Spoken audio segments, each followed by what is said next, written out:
इस प्रकार राजकुमार और चंद्रलेखा दोनों आपस में मिलने लगते हैं। दोनों आपस में बात कर ही रहे होते हैं, तभी राजा का सैनिक इन दोनों को बात करते हुए देख लेता है और फिर सारी बातें राजा को बता देता है। सैनिकों, राजकुमार को जल्दी से हमारे सामने पेश किया जाए। लेकिन राजकुमारी जी, महाराज हमारे रिश्ते को कैसे स्वीकार करेंगे? भला आप एक राजकुमारी हो और मैं आपका एक नौकर। राजा तो बिल्कुल भी हमारे रिश्ते को स्वीकार नहीं करेंगे। राजकुमार जल्दी से चलो, तुम्हें महाराज ने बुलाया है।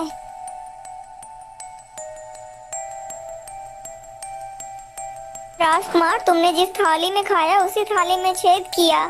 मैंने तो तुम्हें अपना विशेष अंगरक्षक बनाया था और तुम मेरी ही इज्जत उछाल रहे हो। लेकिन महाराज, मैं तो राजकुमारी से प्रेम करता हूँ। क्या प्रेम? वो पर भी मेरी बेटी से? क्या तेरी इतनी हिम्मत कि तू राजकुमारी से विवाह करे? सैनिकों, इसे पकड़कर कारागार में डाल दिया जाए। सैनिक तुरंत ही राजकुमार को कारागार में डाल देते हैं।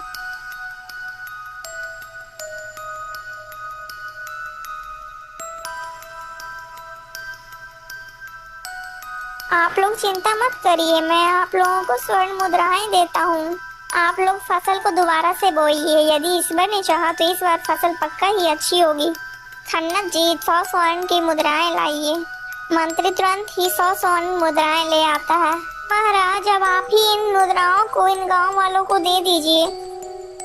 राजा जैसे ही सिंहासन से उतरता है तभी राजा का पैर फिसल जाता है और राजा जमीन पर गिर पड़ता है। सभी लोग जल्दी से राजा को बिस्तर पर लेटाते हैं। अरे महाराज, ये क्या हो गया आपको? हे प्रभु, आपने ये क्या अनर्थ कर दिया?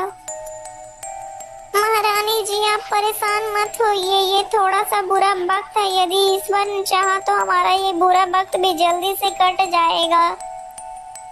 लेकिन महाराज, आपकी इस हालत में रहते हुए हमारी प्रजा की देखभाल कैसे हो पाएगी और राजसभा को कौन चलाएगा? महारानी जी, आप बिल्कुल भी चिंता मत करिए। राजगद्दी को हमारी बड़ी पुत्री चंद्रलेखा संभाल लेगी। लेकिन महाराज, चंद्रलेखा ही क्यों, हमारा पुत्र भी तो राजगद्दी को संभाल सकता है। नहीं महारानी जी, हमारा पुत्र राजगद्दी के लायक नहीं है। वो स्वभाव से बहुत ही ज्यादा अहंकारी है। वह राज्य को संभाल नहीं सकता है। राजा की ये सारी बातें चंद्रवीर छुपकर सुन रहा होता है।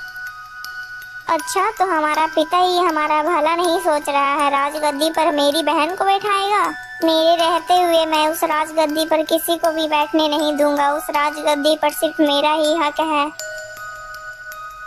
राजकुमार चंद्रवीर अपने साथियों के पास जाता है और उसको अपनी सारी कहानियां सुनाता है। लेकिन राजकुमार जी, हम महाराज को कैसे मारेंगे?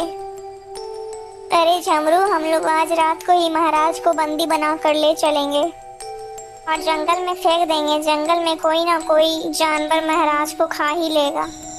आधी रात होते ही सैनिक तथा चंद्रवीर महाराज को बंदी बना लेते हैं।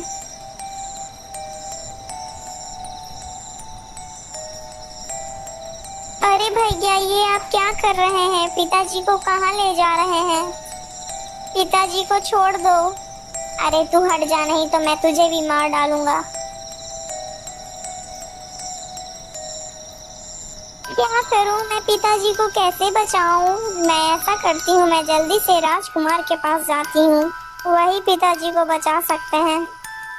इतना बोलकर चंद्रलेखा तुरंत ही राजकुमार के पास जाती है और तुरंत ही सारी बातें राजकुमार को बता देती है।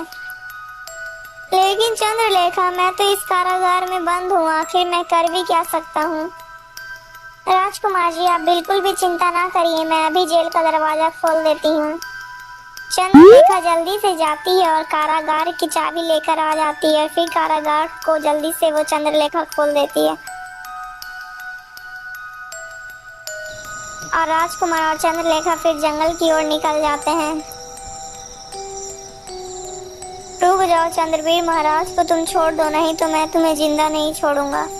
अच्छा, मेरा नौकर ही मुझे मारने की धमकी दे रहा है? सैनिकों, इसे यहीं रख दो और पहले इस नौकर को अच्छे से मजा चखाओ।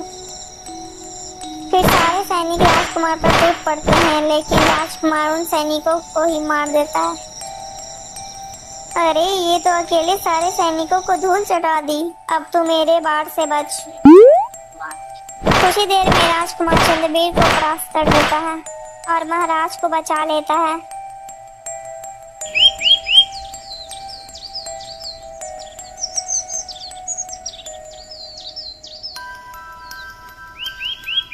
वाह पुत्र वाह, तुम तो कितने वीर हो पुत्र। मैंने तो तुम्हें गलत समझा था पुत्र, मुझे माफ कर दो। नहीं महाराज, आपसे कोई गलती नहीं हुई है। एक पिता होने के नाते आपका यह करना उचित था। बेटा, आज मैं अपनी चंद्रलेखा का विवाह तुमसे करना चाहता हूँ और अपनी इस राजगद्दी को तुम्हें सौंपना चाहता हूँ। फिर राजा अपनी पुत्री का विवाह उस राजकुमार से कर देता है और फिर राजा अपनी गद्दी को भी उससे सौंप देता है। दोस्तों, अगर आपको ये वीडियो अच्छी लगी तो प्लीज़ वीडियो को लाइक करके चैनल को सब्सक्राइब कर दीजिएगा। और हाँ दोस्तों, इस वीडियो का पार्ट 1 हमारे चैनल में है, आकर ज़रूर देखिएगा। और ऐसी और कहानी देखने के लिए हमारे चैनल के साथ जुड़े रहिएगा दोस्तों। और आपको इस कहानी से क्या शिक्षा मिलती है कमेंट करके ज़रूर बताइएगा दोस्तों।